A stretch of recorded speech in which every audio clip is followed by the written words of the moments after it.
That is authoritative, accessible, and archived. Optica and photonics are the specialized field of physics and engineering that enables high-tech manufacturing, high-power lasers, nuclear threat identification, solar power, escapable quantum computers, and other technologies critical to the health and safety of individuals worldwide. Further, many of today's must-have technologies such as Wi-Fi, LED lighting, digital camera, high-definition TVs, if smartphones, and photovoltaic cells are enabled by optics and photonics. The IEEE Nanotechnology Council (NTC) is a multidisciplinary group whose purpose is to advance and coordinate work in the field of nanotechnology carried throughout the IEEE in scientific, literary, and educational area. The council supports the theory, design, and development of nanotechnology and its scientific, engineering, and industrial application.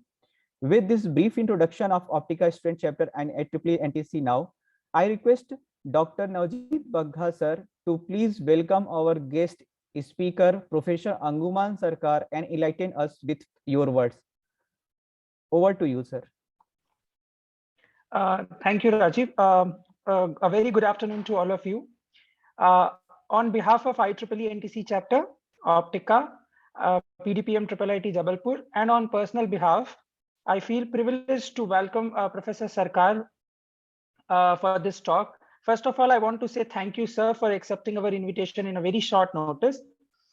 We actually organize such type of talks so that the students will get the current trend of the technology, what is going on.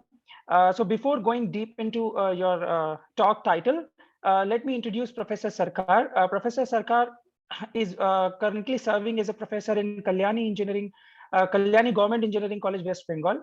He did his M.Tech and Ph.D. from Jadavpur University, Kolkata. He published more than 100 papers in reputed journals and conferences. He is having more than 20 years experience of academics and research. He is a senior member of IEEE, life member Indian Society of Technical Education, associate life member of Indian Institution of Engineers. He is currently serving as a chairman of IEEE Electron Device Society, Kolkata Chapter. He has authored 6 books, contributed many book chapters, and he is editor of many journals. He is a reviewer of many international journals and conferences, and he has organized many IEEE international conferences and serve in workshops and seminars. He gave many opportunities to us, to me personally, to contribute in the book chapters, to contribute into the publications. So on personal behalf, I really thank you, sir, for giving this opportunity to work with you. And I definitely believe that today our students and the other audience will definitely privileged to get understanding of your current research, what is going on about that. So I again welcome you, sir, for this talk, and over to you, sir. Thank you very much, sir, for your kind and motivating word. Now I request Professor Sarkar, sir, to kindly start the expert talk. Over to you, sir. Yeah, thank you for your kind introduction, Dr. Rajiv Jaiswal, and thank you for the kind introduction given by Dr. Navjeet Bagga. Particularly, I express my sincere gratitude and thanks to Dr. Navjeet Bagga and Deep Prakash Samadar for inviting me in the invited talk in the inaugural session of IEEE NTC Council Chapter and in the PDPM Society, in the IEEE DM Jabalpur. Okay, so right now what I'll do, I'll start to share my screen. Just a minute. I'll maximize it. I'll share my screen, whole screen. Then share. Then I'll open my PPT. Just tell whether the PPT is visible or not. I make it full screen. Yes, sir. It is visible, sir. PPT is visible. It's moving. Yes, sir. It is moving also. So once again, I would like to express my thanks to Professor Dr. Navjit Bagga and Dr. Deeprakash Samadar and Dr. Rajiv Jaiswal for their kind invitation and giving me an opportunity for the invited talk in your in the IEEE NTC Council Student Chapter in IIIT DM Jabalpur. So today with this, I'll start my lecture talk today. So the topic of today's lecture is quantum biosensor for IoT application, opportunities, trends, and challenges. So here is the outline of the talk. So today I'm going to discuss basically this series of topics. So I'll start my discussion with the desirable characteristics of a biosensor.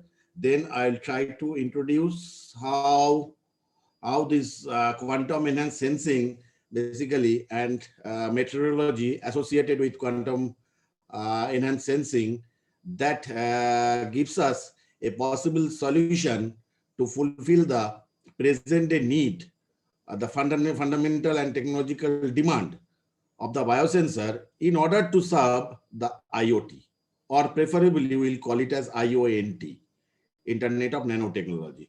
So through this summaries and discussion or today's lecture, I expect my presentation will provide an insight in a systematic way with some predictive analytics, and so that the working principle or the application of the quantum biosensor or how it enables or improve the design of the smart and effective biosensor, particularly for the application of IoT. I'll expect to provide that insight.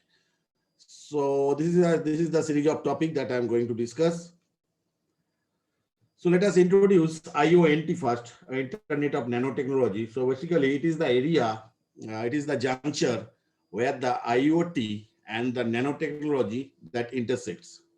So we can loosely define that IoT as the general idea or a collection of things, or a collection of material device, or a collection of things that are readable, recognizable, tractable, locatable, and controllable through internet. So via internet. So basically it can comprises of many things like sensor, people, data, machine, and also the interaction among those various components.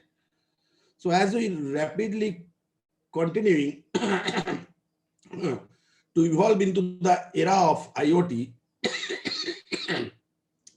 specific nano and quantum technologies will start influencing it. So basically it will influence the computing power, the computing model, the network, issues with the network, the interoperability, issues with artificial intelligence like human or computer interface, real-time analytics, cloud computing, virtualization, there are 5G communication, etc., many things. So this is overall, this is the new networking paradigm known as Internet of Nanotechnology. So what is the demand of nano IoT?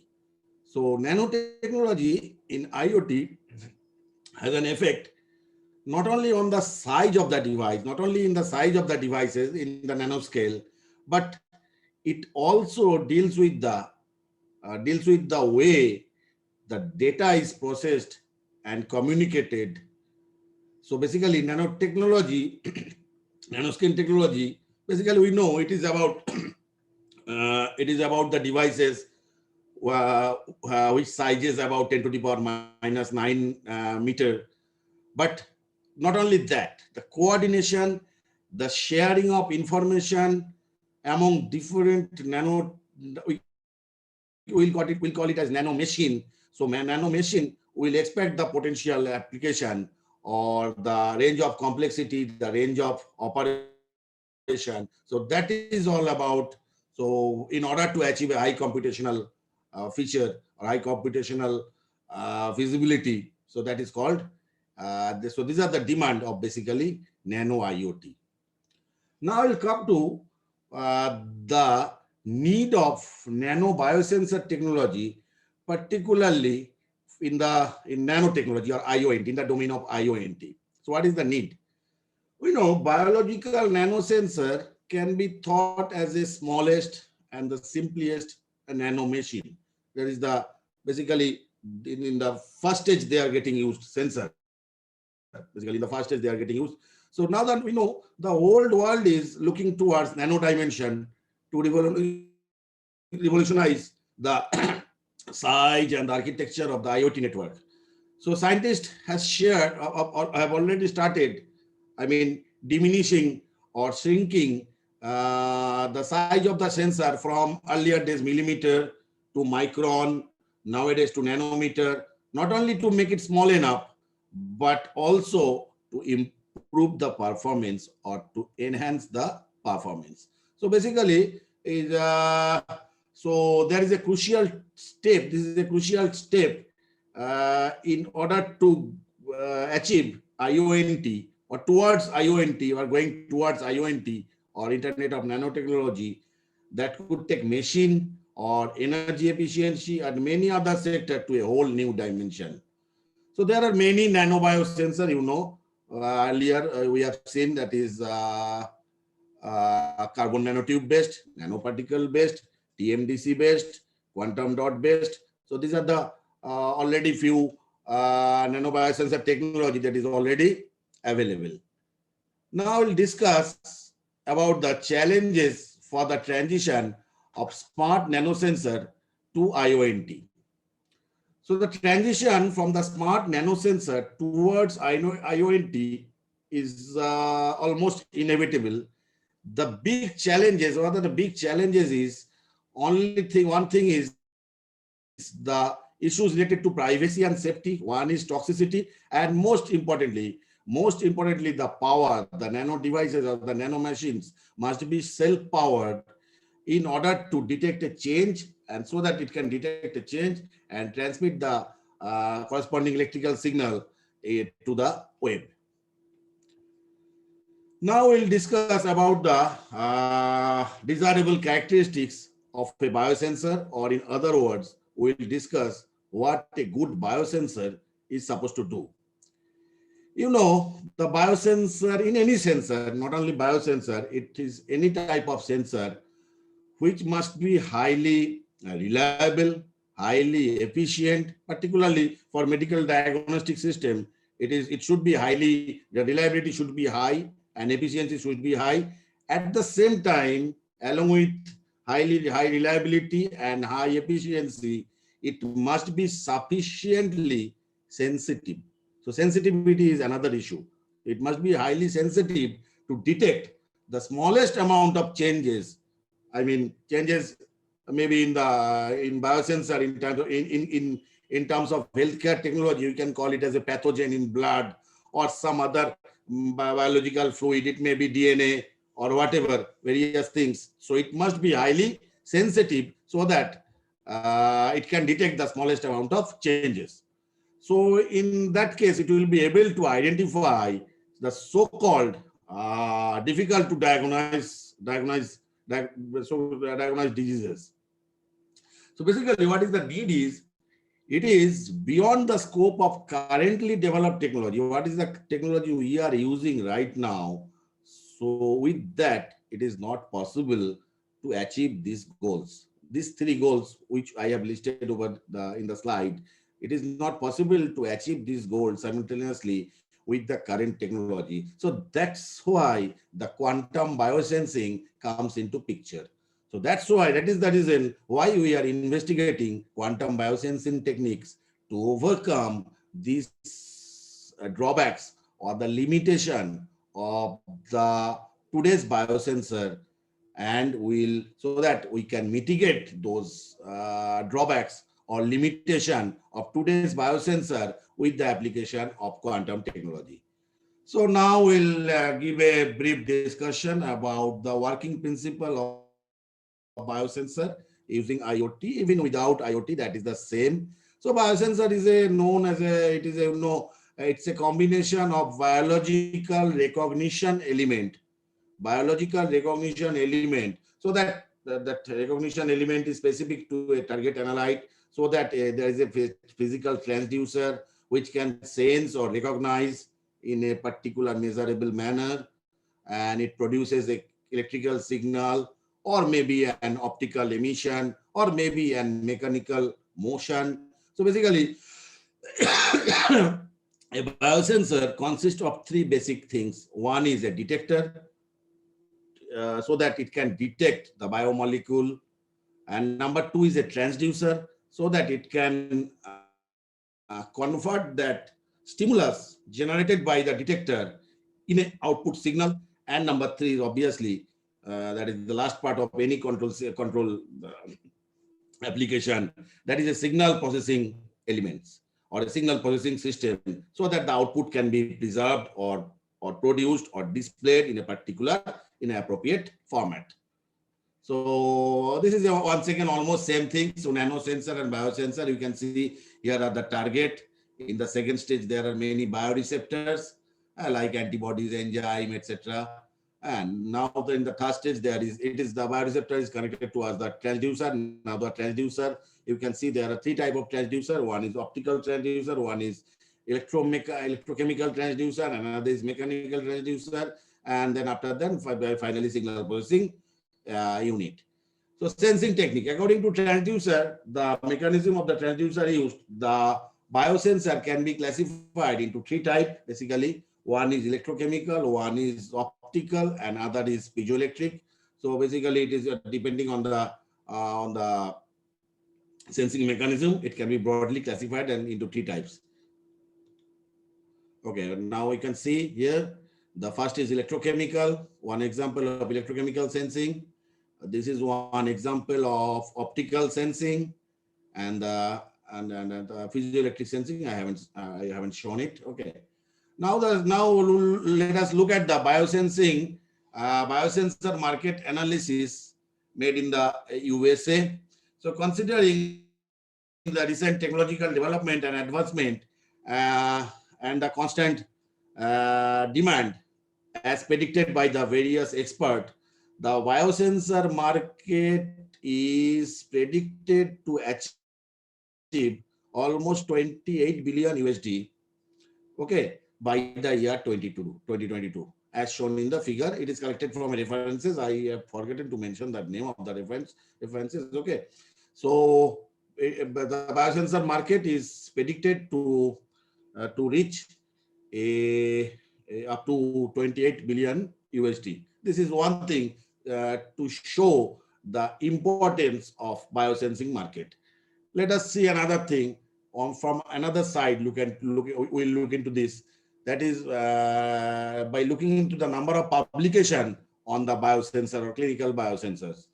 So in order to explore the importance and the expansion of the biosensor market or the biosensing techniques and the corresponding market, according to a recent scientific survey made on the number of Scopus journal, on Scopus database actually, and you can see the trend. See, in the year 1985, the number of publication is very less, and see, it is almost in 2017-18. See, the number of publication is already getting increased, or it is almost an exponential increase.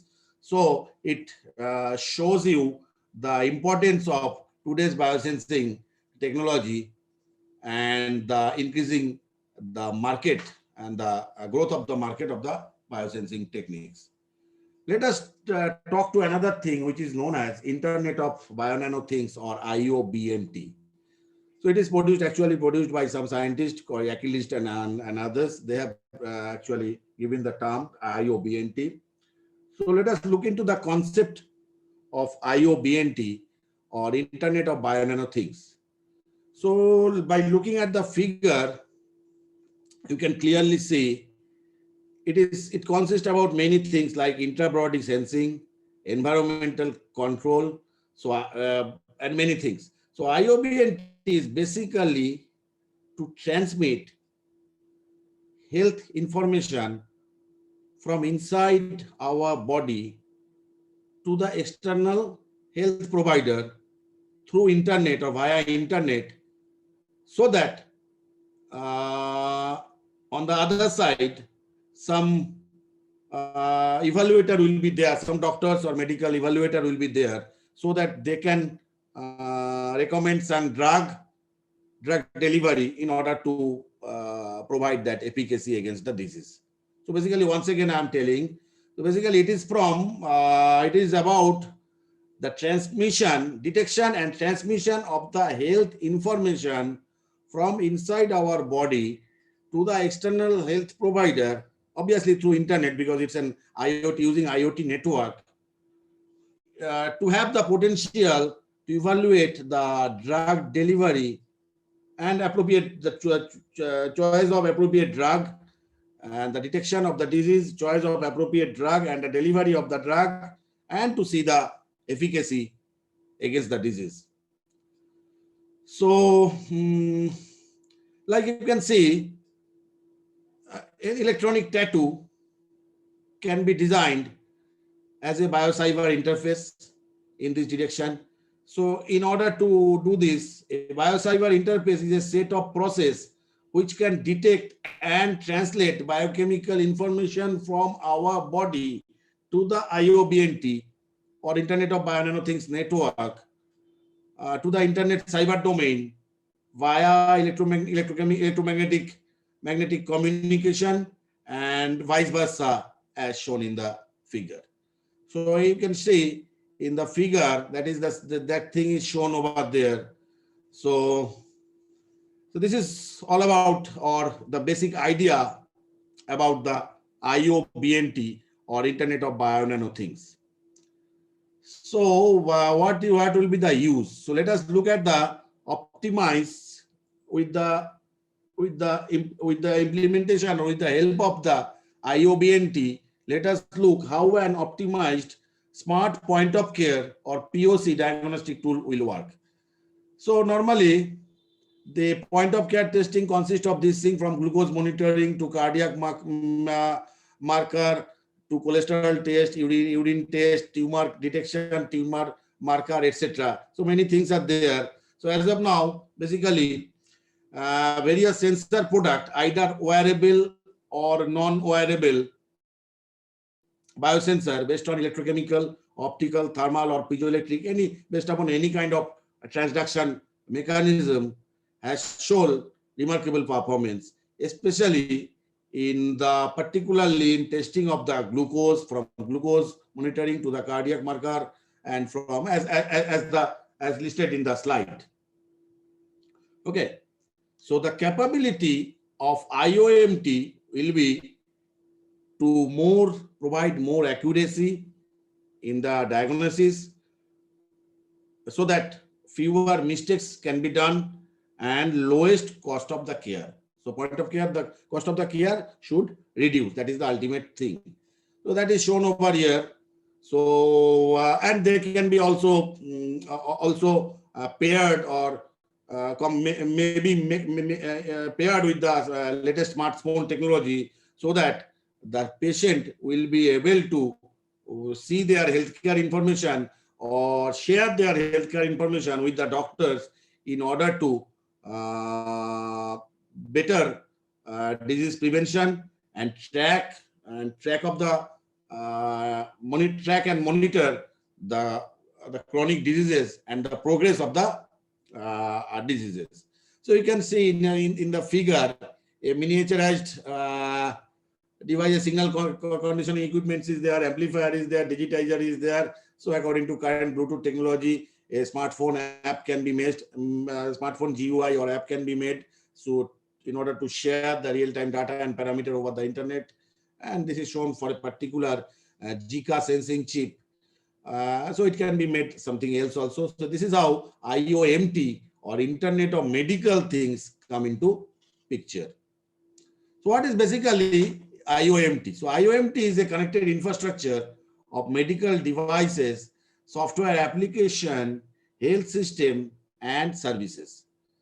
So IoT wearable devices along with the artificial intelligence based healthcare monitoring system, so that the patient vital parameter such as heartbeat, temperature can be continuously monitored via the verified medical sensor, biosensors, and they will be periodically stored in the cloud devices, in the cloud service, and the system will then collect the real-time data from the patient and deliver an updated patient status to the medical professional and the caretakers using some maybe an wireless sensing network.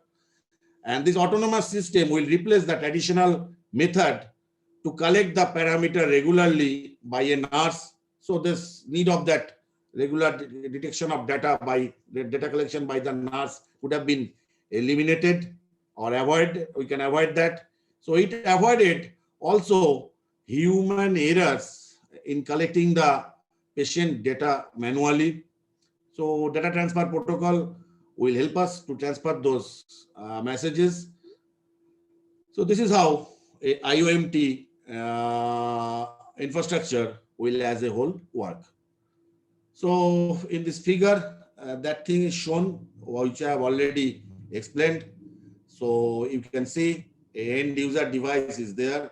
Doctor caretaker emergency information via a wireless sensor network is getting stored. The patient data history is getting stored in the cloud, in the patient data history. Then from the patient, in the patient, there is a set of physical devices or the biosensors. From the biosensor, it is connected to the IoT devices. From the IoT devices, finally, it is going into the cloud, and that data is basically shared and obviously analyzed in order to see the health status.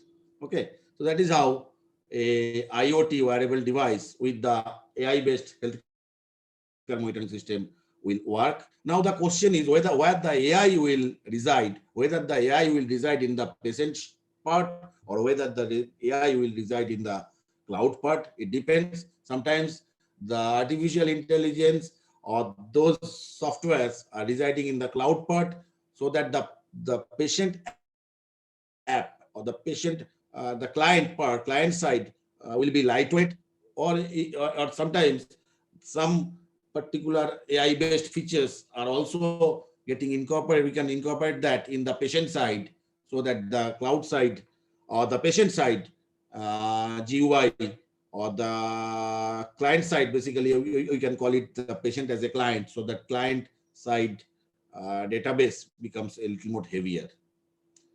So AI model development on IoT edge gateway. So IoT wearable devices and AI healthcare monitoring system incorporating to IoT edge runtime and AI technology can provide the capability in order to package and deploy various AI models on the cloud or at the edge itself. So yeah, as I told already, the AI side, those AI applications or AI models, they can reside either in the gateway or they can reside in the wearable IoT devices in the patient, or it can reside in the cloud also.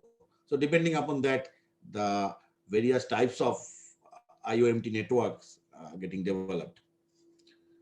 Now we'll come to some we'll look at some different types of nanomaterial used for biosensing mechanism. So let us have a look into it. The different types of nanomaterial basically used for biosensing mechanism. So one is, first of all, is nanoparticles. So then is carbon-based nanoparticles, nanomaterials, dendrimers, quantum dots, and conjugate. So these are the various types of, first of all, these are the various types of nanoparticle. In nanoparticle also there are many important types like gold nanoparticle that will provide some kind of optical transduction, or say GNPs, gold nanoparticle, or say quantum dots that can provide some fluorescent kind of things, or magnetic nanoparticle that can provide some magnetic kind of transduction, or a combination of this. So gold nanoparticles already we have seen that gold nanoparticles already have been widely used in various nanostructure owing to their low dimensionality and relevant product. So today gold nanoparticle, display various color ranging from red to blue, purple to blue, depending on the interparticle reaction. Okay, so that is one possible use, or you can use carbon-based nanomaterial, or dendrimers, or quantum dots, or conjugates. So we'll have a look into these various types of, or we'll see an overview of these nanomaterials, different types of nanomaterials. So nanoparticles, usually the effect of different nanoparticles, you can see either, as I told, one is GNPs. So basically they works on the basis of surface plasmon resonance. So basically you will see a change in the UV spectra, or UV spectra will be there. Quantum dot, so that works on the photoluminescence. So based upon that, a fluorescence resonance energy transfer can take place. So that will change change in the photoluminescence spectra before and after detection. MNPs, that is the magnetic nanoparticle. So they can work in a magnetic relaxation switch, MRS, or they have a common use in the MRI, or magnetic remote resonance imaging. Similarly, we have a combination of these things as a nanocomposite, consisting of a combination of surface plasmon resonance, photoluminescence, and magnetic switching, a combination of these things. Let us look into the biofunctionalization of a inorganic nanoparticle. So nanoparticle usually have their unique optical properties, such as, so basically, so to study their functionalization, DNA, RNA, or say RNA, or basic various nucleotides, or peptides, or antibodies. So we'll see ultimately this is their conjugation strategy depends on, we'll see it, that it depends on many factors, such as the size of the nanoparticle, the surface chemistry of the nanoparticle, as of the type of the ligand we are using, and the functional group that are getting used. So this is this is a technology we have already used, a carbon nanotube based FET based sensor. You can see there is a source, this is a similar kind of MOSFET structure, source, drain, and there is a gate, and you can see there is a back gate also and front gate also. Silicon dioxide layer is there, so a receptor DNA can reside in between, as it is connected between the source and the drain, and the target DNA is also there. So it works on the modulation of the Schottky barrier. So by the modulation of the Schottky barrier, this kind of field effect transistor based biosensor, the conductivity is basically of the carbon nanotube channel, as you can see, that which is connected between the source and the drain. That basically, that when the target DNA is functionalized, the conductivity of the carbon nanotube channel located between the source and the drain will be something, and when it is not functionalized or not combined, the target DNA is not combined, the conductivity of the carbon nanotube channel located between the source and the drain of the CNT based biosensor, CNT FET based biosensor will be something different. So basically it is the modulation of the conductivity of the carbon nanotube channel based upon the functionalization of the target DNA. So this is one already existing technology. There is another already existing technology like flexure FET based biosensor. So flexure FET, the full form is flexure sensitive field effect transistor. So it is a kind of biosensor where there will be a gate, a flexible gate is there. A flexible gate type of material is there. In the flexible gate material, when target receptor is there or the biomolecule will get attached, the flexibility of that gate material will get changed. And as a result, this conduction, it will result in the change of the conductivity of the channel conductivity when charge molecule will be captured by the gate. So basically two cases. Once the charge molecule or the target molecule is not captured by the gate, and other case the target molecule is captured by the gate. So once the target molecule is captured by the gate, the conductivity of the channel means between the source and the drain, it will be something different. So then that may result a change in the conductivity, and as a result, we can sense the biomaterial that is getting attached to the flexure FET. Remember, in this type of flexure FET, though it is not commercialized yet, but the reported amount of sensitivity is very high. The sensitivity in this case is ranging in the femtomolar, so femtomolar region, okay, or range of the sensitivity reported for this case is femtomolar. Very important. If we can really, let us make a comment about it. You know, nowadays RT-PCR technology is very popular. PCR, you know the full form of PCR. The name of the full form of PCR is polymers chain reaction. So this polymers chain reaction is basically, it is required because the sensitivity of the sensor is less. So basically it relates to the amplification of the DNA strands. Because why this amplification of the DNA strands is required?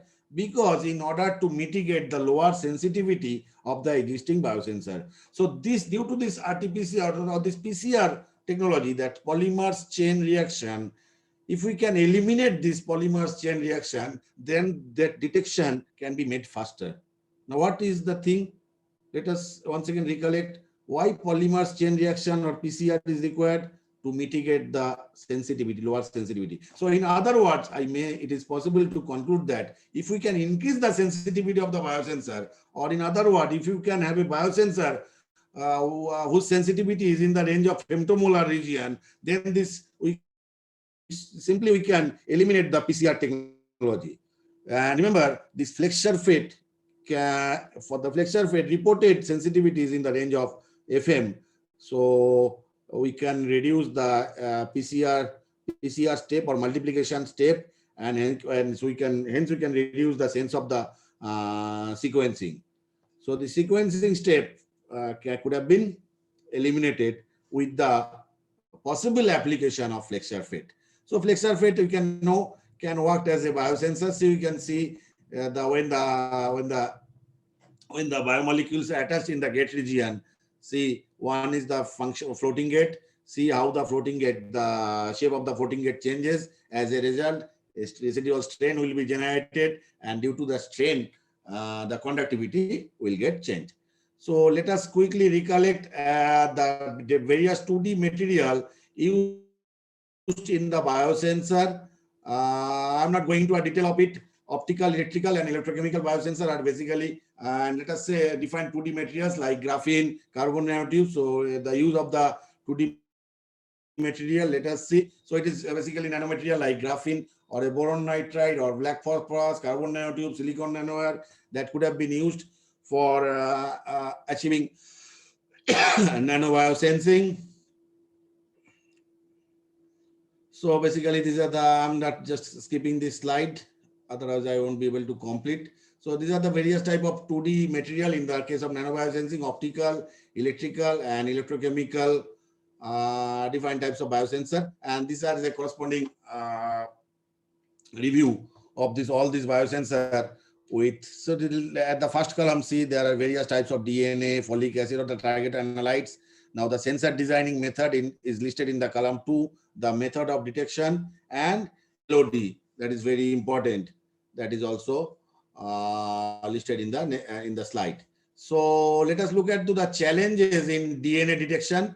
As we have already explained this. So what is PCR technology, polymers chain reaction? How could have been eliminated? the polymer chain reaction. So these are the thing already listed. So now let us look at the MOS2 based DNA sensing. So this is one of the important material nowadays they are using, that is MOS2. Basically, it's a TMDC based material or dichalcogenide based material. So MOS2, it's a 2D material. So 2D materials is emerging a lot as a potential alternative for in order to provide cost-effective and highly sensitive point of care diagnostic system. So this is a scheme where you can sense a protein by a MOS2 based sensor, and these are the QC DNAs.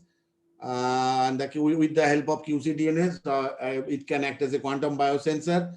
We will quickly go through it, but I will simply, this is the last topic which I'm going to discuss, the evolutionary technique in a quantum biosensing achieved by the NV-assisted biosensing in living cell. So basically, we'll see, this is the last topic which I'll discuss today, NV-assisted biosensing, nitrogen vacancy biosensing. So let us see, this is a system where with the assisted with the help of diamond. So why a diamond is required, first of all? So in a diamond is a collection of repeating carbon atoms, each bonded with other 4 carbon atoms in an orderly crystalline manner. The diamond really shine. It is important to remember the diamond really shine when there is an impurity. So physicists are clearly interested in that impurity.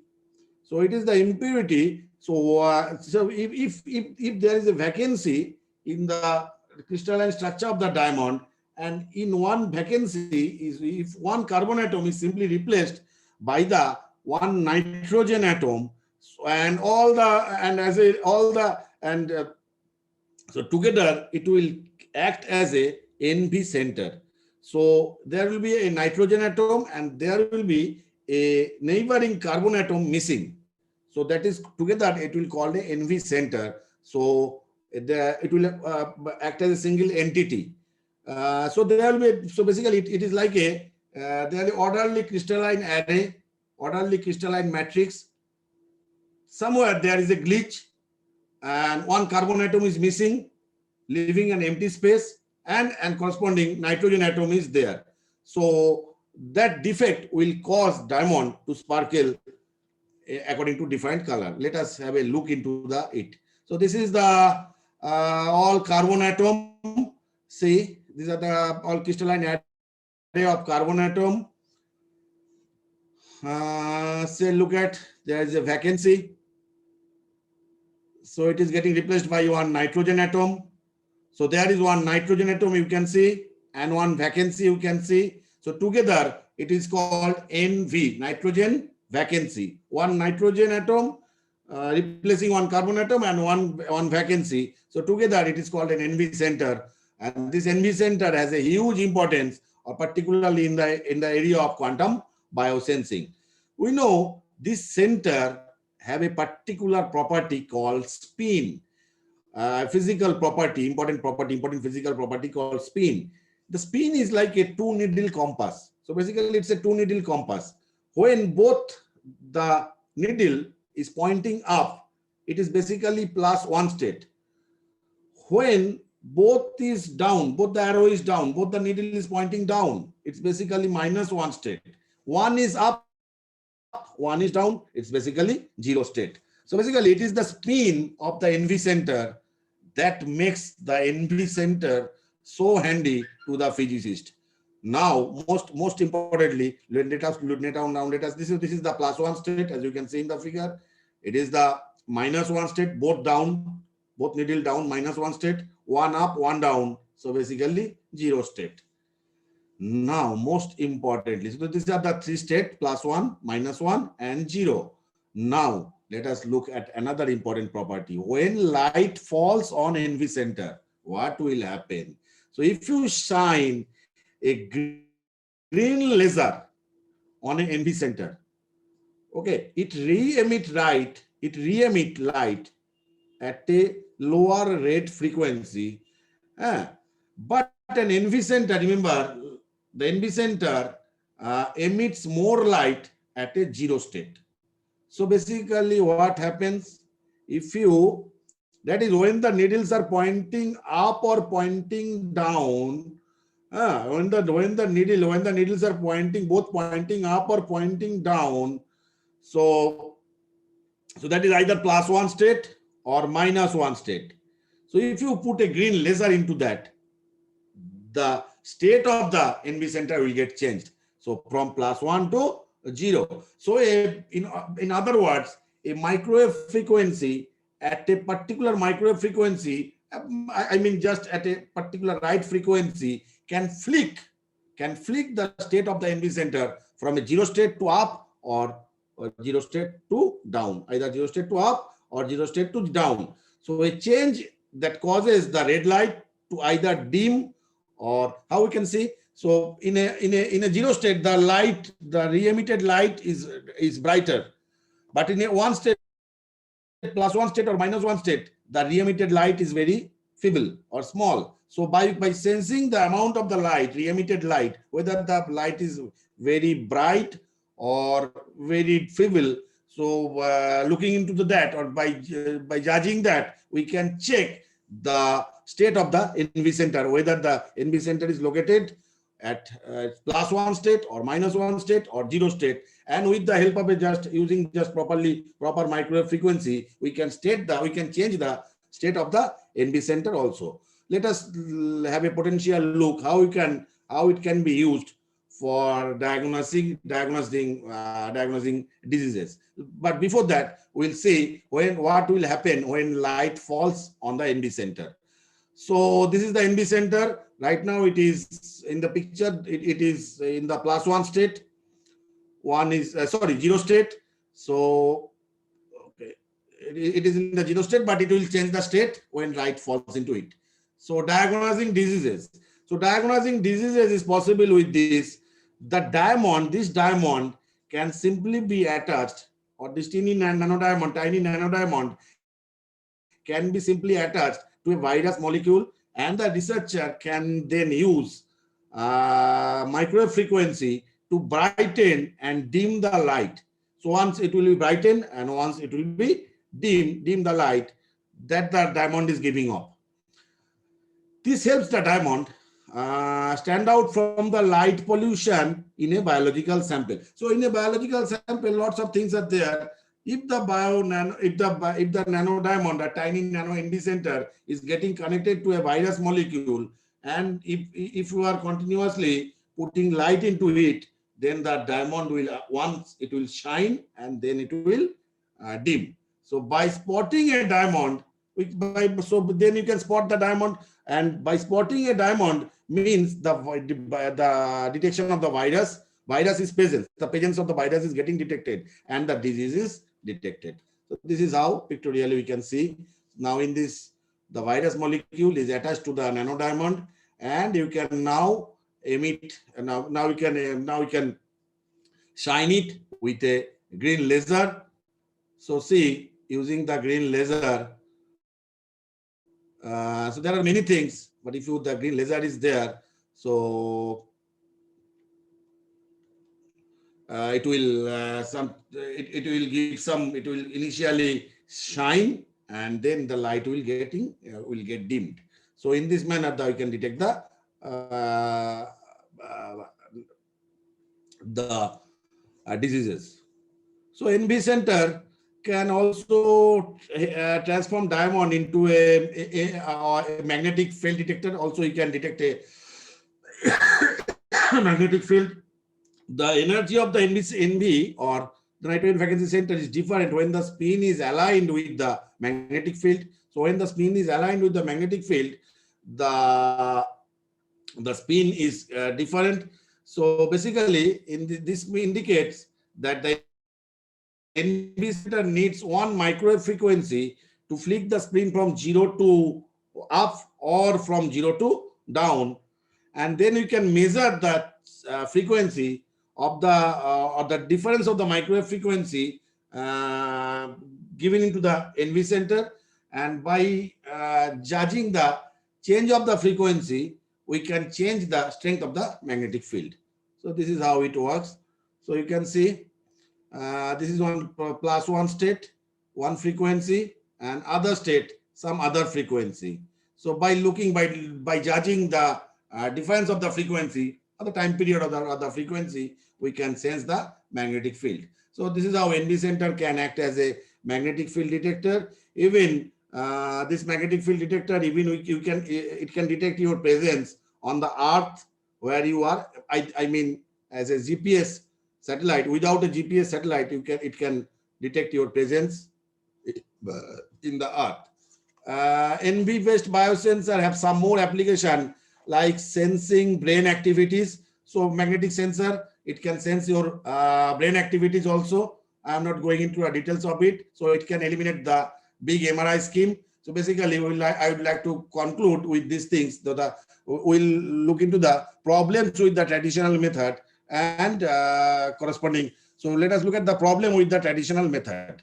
So for traditional recording methods,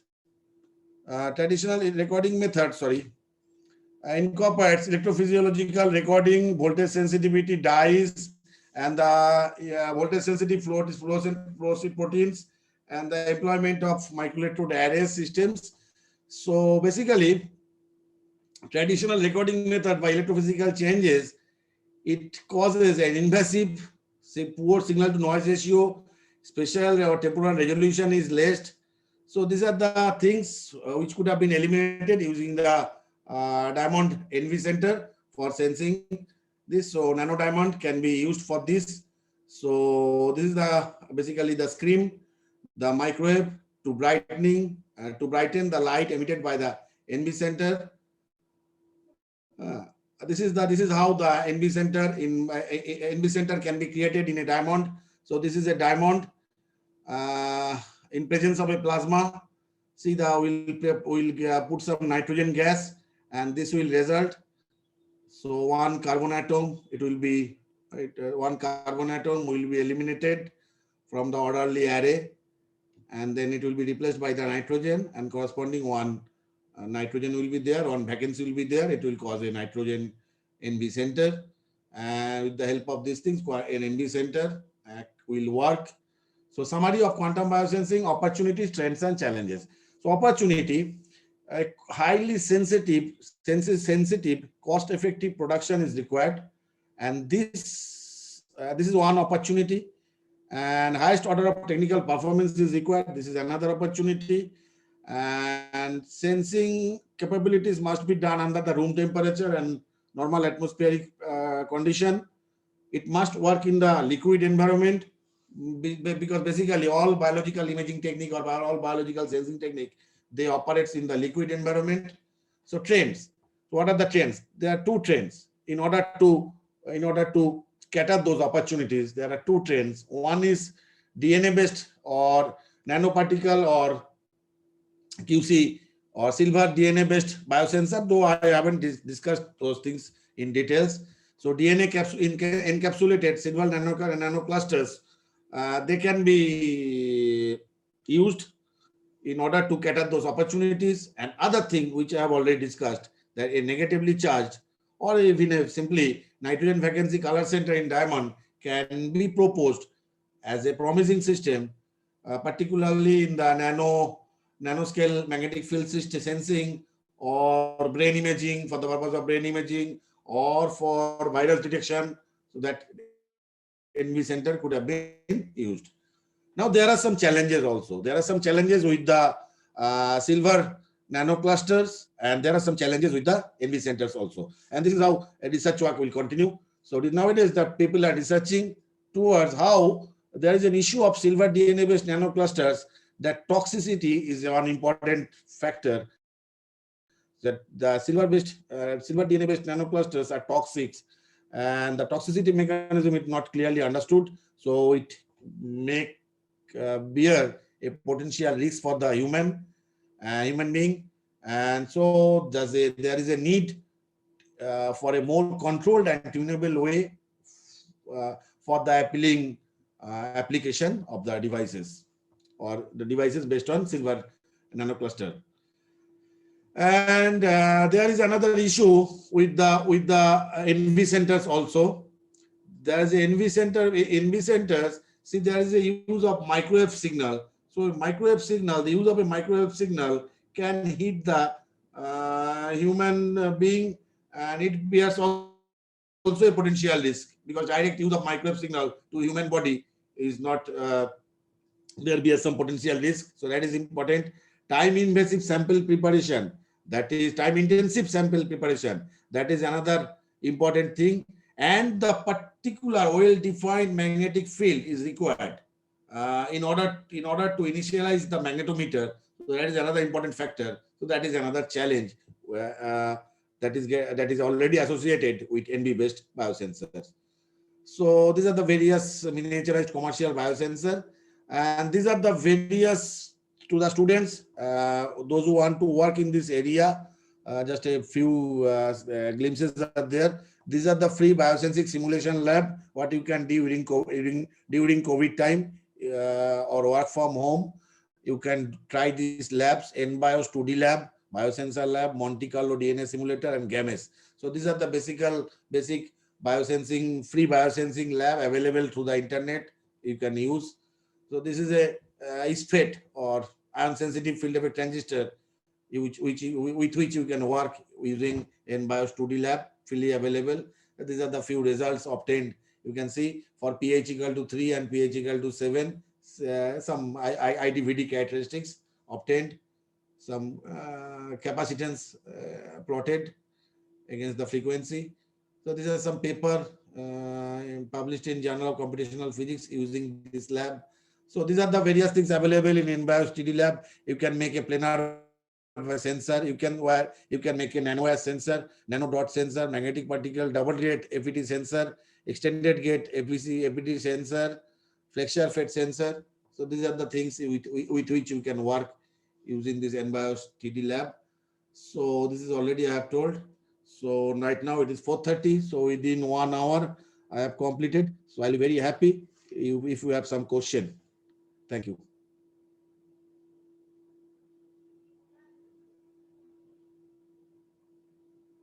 Yeah. So let us look at to the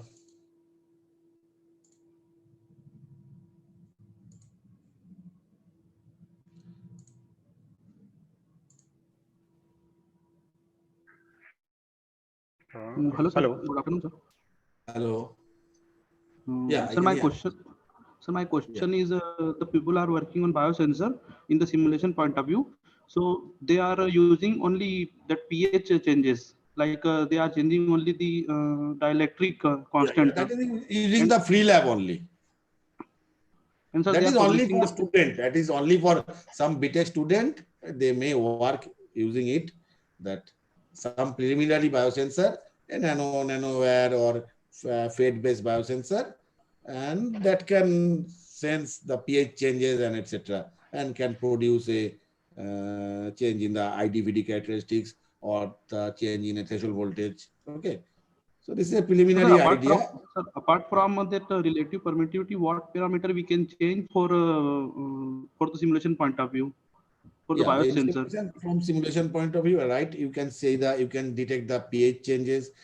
You can detect the change in the permittivity of a material, and by sensing the permittivity of a material, you can sense the different proteins.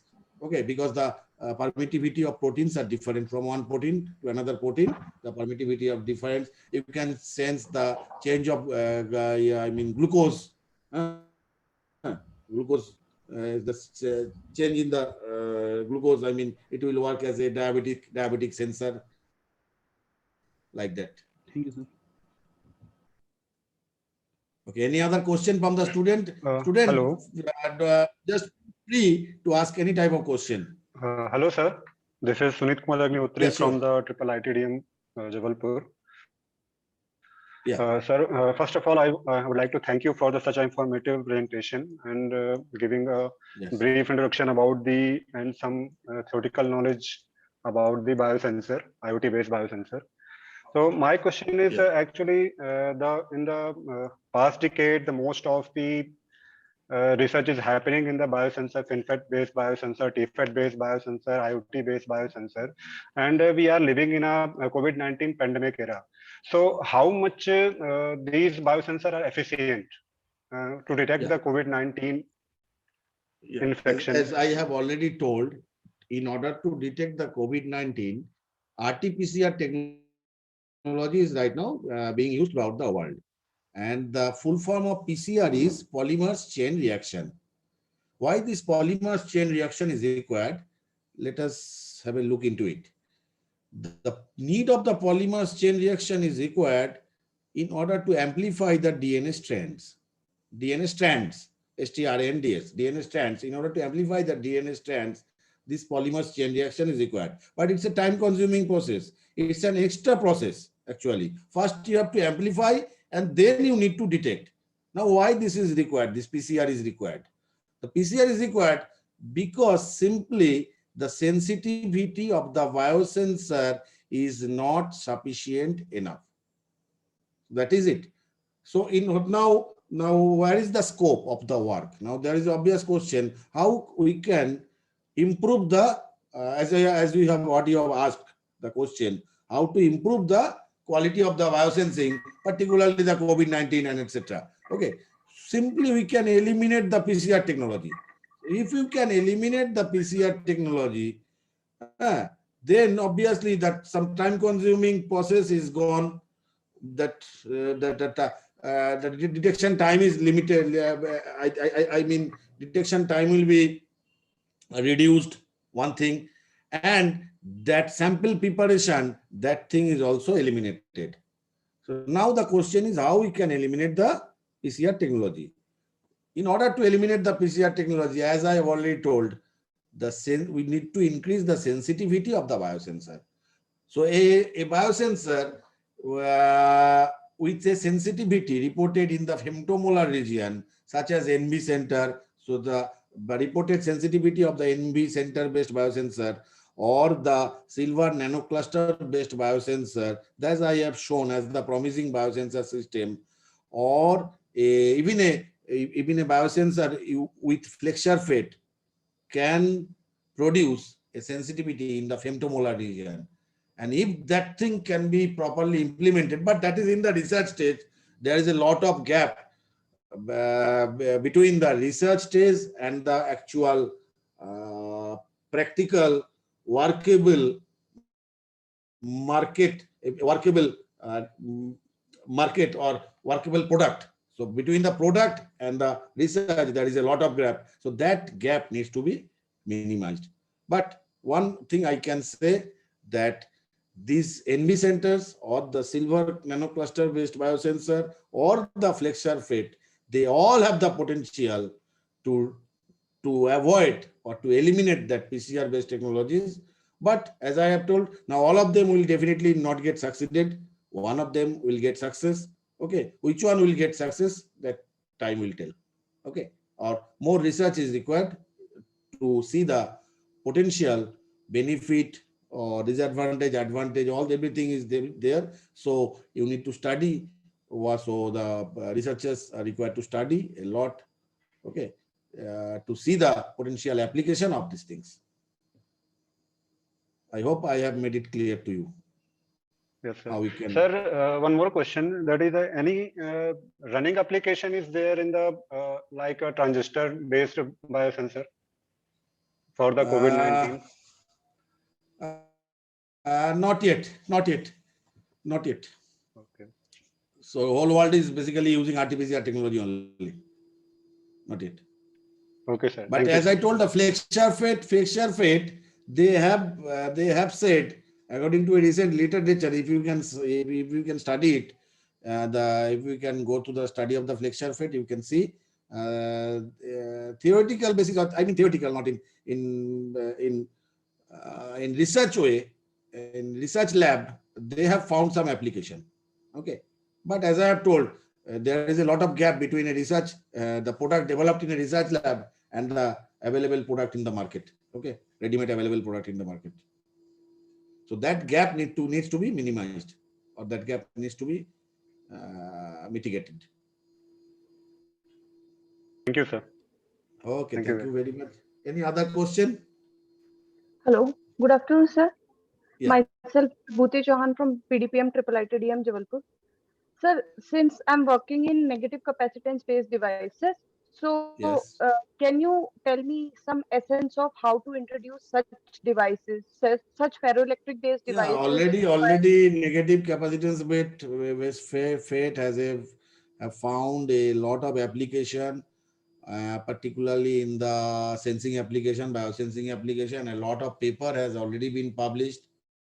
Okay, for the application of NC FATE, for biosensing application, for RF analog application, for SOC application. Okay, so a lot of people, it has a lot of advantages, the NC FATEs. So people are working on it, particularly the IIT Kanpur, the group of Jogesh Chauhan, they are working in it. sir? The students are Sir, one working. more question. Sir, is the base similar for 2D FETs and for 3D FinFETs also? Is the base similar? Yes, somehow it is, there is some similarity, but it's not exactly the same. Okay. Okay, there is a similarity, but not exactly the same. There is some similarity because they are all FATE. Okay, Yes. 2D FATE is a FATE. So okay, carbon nanotube FATE is a FATE. A negative capacitance FATE is a FATE. But a negative capacitance with FATE is different in some way. They are different also from 2D FATE. Even in 2D FATE, say a MOS2 based FATE is different from a carbon nanotube based FATE. Yes, sir. Yes. So there is some similarity and there is some differences also. Okay. Thank you, sir. Anyhow, it is nice you have working in the NC FATE, so keep working on it. Thank you, sir. Thank you.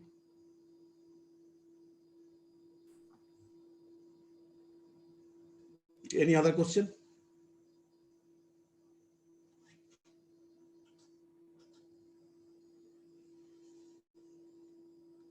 So if there is any other question, please ask me without hesitation. I'll try to answer it. If possible, I'll try to answer it.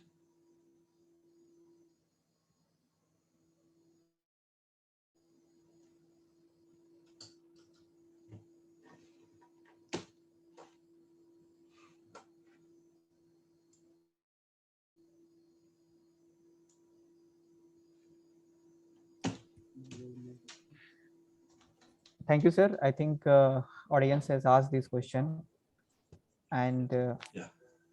uh, as a token of gratitude, we want to send a certificate. Kindly accept it, and details will be also sent via mail. Okay.